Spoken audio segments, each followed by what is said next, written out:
अब हम बात करते हैं भारत के लिए, हमारे देश के लिए कि ये ट्रांजिट उनके लिए कैसे होगा। चारों ग्रहों का जो मैंने पिछले वीडियो में आपको बताया था कि शनि, राहु, केतु और गुरु, इनके ट्रांजिट का असर विश्व के लिए बताया था। अब मैं भारत के लिए आपको बताती हूँ कि देखिए, भारत की कुंडली में शनि का ट्रांजिट जो है ना 11th हाउस से हो रहा है।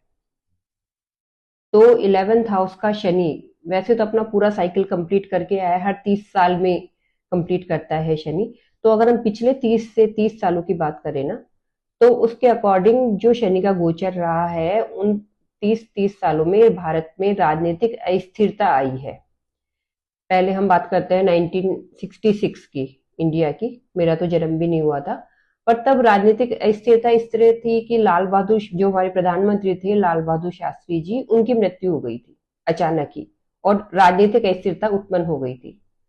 और उसी टाइम अमेरिका ने भी अनाज के ऊपर जो है बैन लगा दिया था कि भारत को अनाज का एक्सपोर्ट नहीं करेगा वो। तो भारत स्वावलंबी बना, क्योंकि एक इवोल्यूशन का टाइम है ना। 11th हाउस क्या क्या करता है, इवेल्यूट करता है चीजों को। तो भारत ने खुद ही अन्न का उत्पादन चालू किया। तो भारत के लिए खतरा तो नहीं है शनि का गोचर।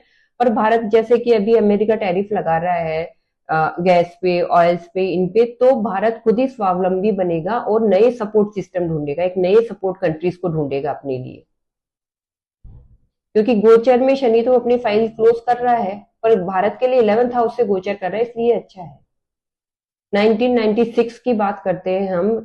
जैसे कि मैं आपको बता रही हूँ कि भारत में अभी जो है राजनीतिक अस्थिरता का समय है। 1996 की बात करते हैं, तब देवेगौड़ा प्रधानमंत्री थे। एक्चुअली में मुझे घटनाएं पूरी तरीके से याद नहीं है, पर मैं तो जो रिसर्च कर रही थी, तब मैंने शायद ये मोटा मोटी देखा था कि शनि का गोचर उस वक्त क्या लेके आया था। तो तब देवेगौड़ा प्रधानमंत्री थे और अटल बिहारी वाजपेयी जी की सरकार भी सिर्फ एक वोट से रह गई थी। तो राजनीतिक अस्थिरता के लिए, एक पॉलिटिकल अनस्टेबिलिटी के लिए टाइम है ये इंडिया के लिए। इसके लिए सभी को शांति बनाए रखनी पड़ेगी।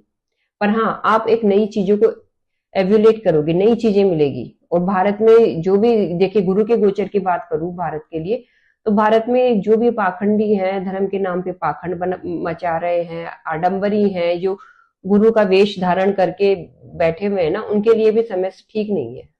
उनकी फाइल्स खुलेगी, शनि उनके लिए जज करेगा, क्योंकि गुरु की राशि में शनि किसी को नहीं छोड़ता है। तो अगर आपने धर्म के नाम पे पाखंड फैलाया है या कुछ गलत अपने नॉलेज का गलत यूज किया है ना, तो आप लोगों के लिए भी समय ठीक नहीं है। क्योंकि देखिए, अपने कर्मास की फाइल को सेट करिए। आप लोग भी, मैं आप लोगों के लिए बात कर रही हूँ इंडिया के साथ साथ, कि अगर आप